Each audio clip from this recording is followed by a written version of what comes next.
Assalamualaikum warahmatullahi wabarakatuh. Selamat pagi, salam sejahtera bagi kita semuanya. Pertama-tama marilah kita panjatkan puja dan puji syukur kehadirat Tuhan Yang Maha Esa, karena atas kesempatannya kita bisa berdiskusi membahas tentang COVID-19. Yang saya hormati Ibu Atikhotul Fitriah sebagai tutor bahasa Indonesia, kemudian rekan-rekan mahasiswa-mahasiswi Universitas Terbuka Surabaya. Perkenalkan, nama saya Faris Kurniawan dari program studi agribisnis bidang minat penyuluhan dan komunikasi perikanan. Kali ini saya akan mengemukakan pendapat saya tentang COVID-19, baik itu pengertian, penyebab, gejala, ataupun penanganannya. Oke. Yang pertama, pengertian dari apa itu COVID-19. COVID-19 sendiri adalah Coronavirus Disease 2019, disingkat COVID-19. Adalah virus corona varian terbaru yang diberi nama SARS-CoV-2. Wabah COVID ini sendiri pertama kali dideteksi di kota Wuhan, Tiongkok pada tanggal 31 Desember 2019. Kemudian ditetapkan sebagai pandemi oleh Organisasi Kesehatan Dunia atau WHO pada tanggal 11 Maret 2020.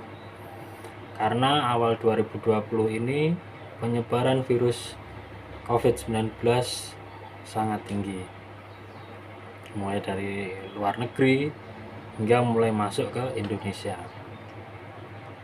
Untuk gejala sendiri, COVID-19 mempunyai masa inkubasi 5-6 hari atau paling lama 14 hari untuk munculnya gejala COVID-19 ini. Gejala juga ada macam-macam, ada yang sedang, ringan, atau parah. Untuk gejala ringan sendiri seperti batuk kering, demam, hilangnya penciuman, indera perasa, serta tubuh selalu merasa kelelahan, baik itu setelah aktivitas ataupun tidak melakukan aktivitas apapun. Dan untuk gejala yang sedang dan gejala yang serius atau parah itu sakit tenggorokan, nyeri dada, susah bergerak, dan pastinya susah bernafas. Sehingga kadangkala jika ada pasien yang sudah mengalami gejala susah bergerak atau susah bernafas, langsung diangkut dengan ambulan untuk dibawa ke rumah sakit untuk dilakukan penanganan lebih lanjut. Oke. Dan untuk penanganan COVID-19 sendiri, untuk gejala ringan itu biasanya ditangani sendiri secara mandiri atau dengan bahasanya isolasi mandiri di rumah, baik itu dengan mengonsumsi buah-buahan, mengonsumsi obat flu, obat batuk yang dosis kecil atau dosis rendah.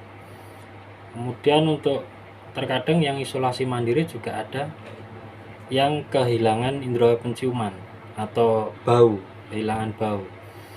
Untuk solusi sendiri biasanya penanganannya itu merebus air, kemudian air itu diberi minyak kayu putih. Itu pengalaman keluarga saya. Di minyak kayu putih itu nanti ditaruh di air, direbus, uapnya itu dihirup. Untuk gejala sedang atau parah serius itu biasanya langsung dibawa ke rumah sakit, membawanya dengan ambulan tentunya.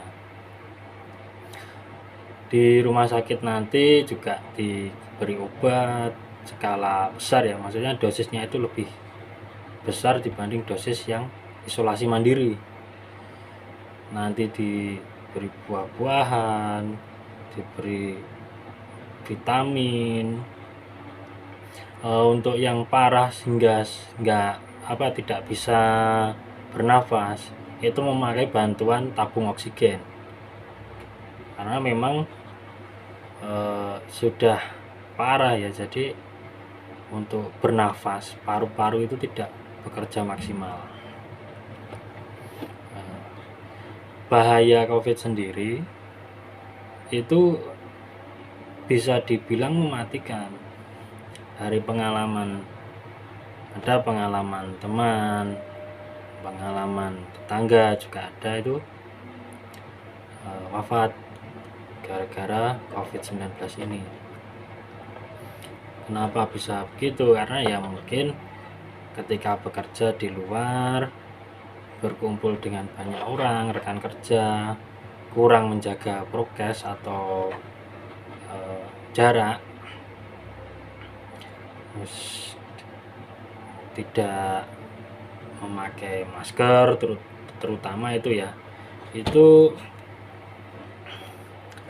resikonya sangat fatal, karena memang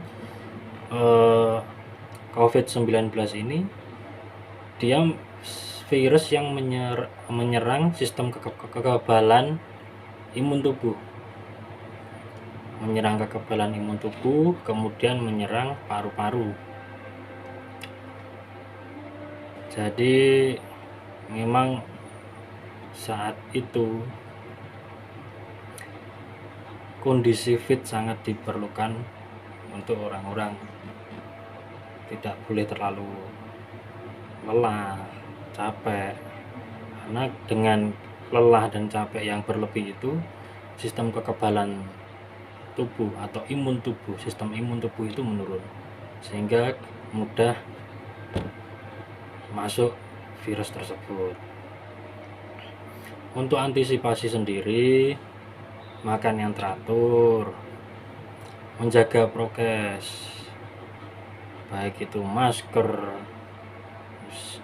tidak bersalaman, atau jika memang harus bersalaman, memakai hand sanitizer atau bercuci tangan setelah salaman, atau memegang benda yang ada di tempat umum.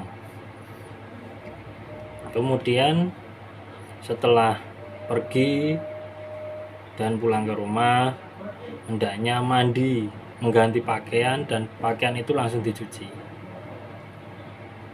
sehingga apabila di luar ada kita membawa virus, itu mati karena kita cuci tersebut. Mungkin demikian diskusi dari saya atau pendapat dari saya. Mohon maaf apabila ada kata yang salah dan kurang berkenan, mohon dimaafkan. Wabillahi taufiq wal hidayah. Wassalamualaikum warahmatullahi wabarakatuh.